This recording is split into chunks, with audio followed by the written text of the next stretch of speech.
Last year, my dog Percy taught me a lesson that I didn't expect.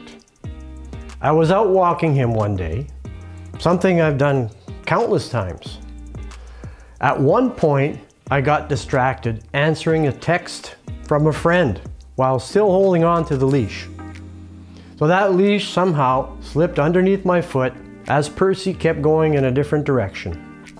And in an instant, I was gone. Before I had time to react, my feet came out from under me and I fell backwards. I landed hard, very hard on my back and my right hip, which happens to be my problem hip. And my head, well, my head bounced off the asphalt like a bowling ball, hard. It didn't knock me out, but for a few minutes I definitely saw stars and I stayed down there for at least half a minute. Fortunately though, nothing was broken and I eventually got up and continued walking, but in a considerable amount of pain, mind you. But that moment stayed with me, not because I was, afraid of walking again, but because it reminded me how quickly an ability that I've had all my life can disappear in an instant. 1 second, everything feels perfectly normal. The next second, you're on the ground wondering what just happened. That moment taught me something very important, but I didn't fully understand it until much later. Most people think about strength as they get older. Others think about flexibility. And both of those things really matter, don't get me wrong. But there is another ability that physiotherapists and movement specialists say becomes just as important, if not more in certain circumstances. And that ability is balance. Balance quietly supports almost everything we do. Walking, climbing stairs, carrying things, even moving confidently through the world.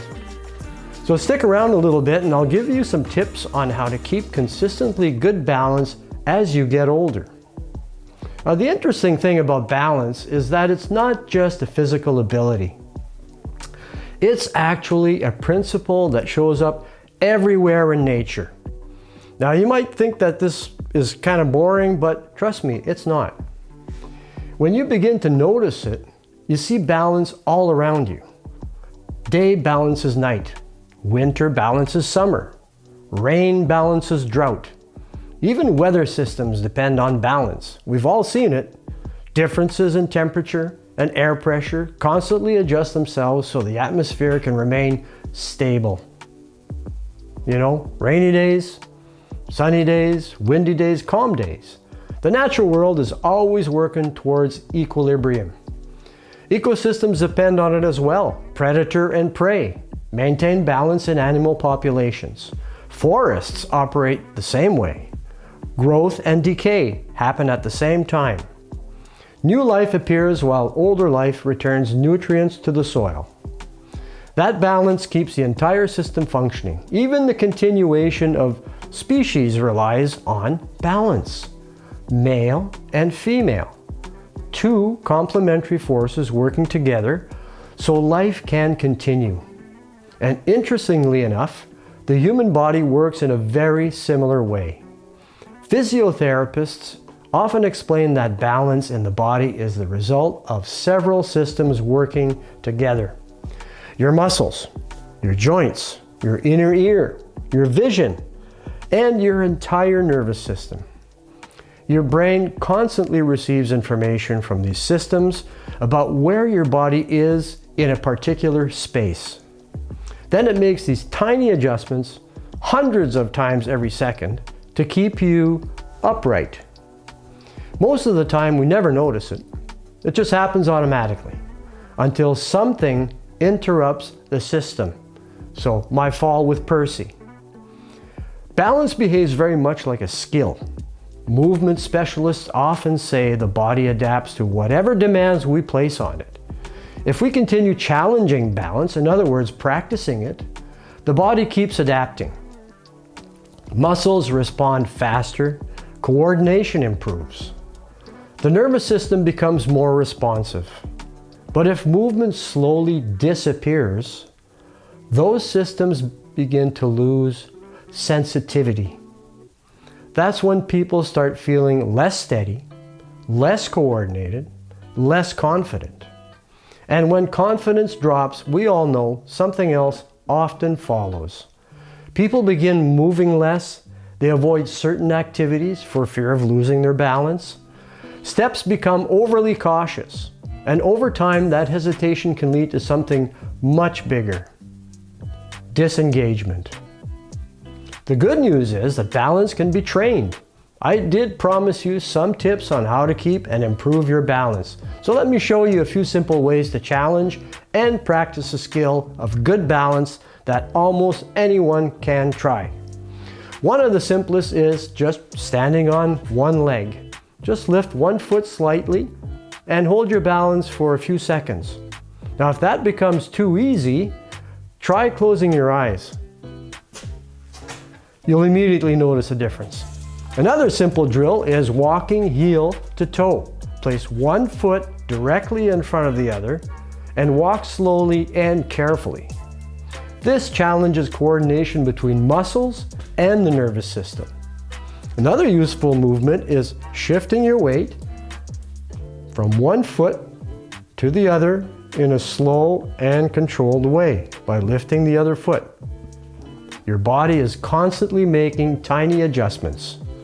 That's to keep you stable. You can also try something many people recognize from yoga. It's called the tree pose. Standing on one leg with the other foot placed against your calf or thigh, your hands together like you were praying or saying please. Breathe steady. This posture challenges balance and concentration at the same time. Even everyday movements reinforce balance. Walking, cycling, even just getting up from a chair. Strength training. And also, say, carrying groceries into your home requires your body to constantly adjust and stabilize. Personally, I've noticed that many activities I enjoy naturally reinforce balance. I'm a skier, so skiing requires constant adjustments. Cycling too, it challenges coordination. And strength training, that demands stability. Even hauling musical equipment, which is something that I do routinely, in and out of venues, requires careful movement and control so I can stay upright. So all of those activities quietly train the body's balance systems. But more importantly, they keep you participating. Because balance isn't really about standing on one foot longer than someone else. It's about maintaining the ability to move through life confidently, especially as we age. To walk, to carry things, to climb stairs, to stay active in the things that bring meaning to our lives. And looking back at that fall with Percy, I eventually realized the real lesson there. Balance isn't just about preventing falls. It's about protecting the ability to keep participating in life. Because once we stop participating, life begins to narrow. And when we stay engaged, life keeps expanding and flourishing. So if you like this content and you want more, feel free to subscribe. Take care, and remember, stay in the groove.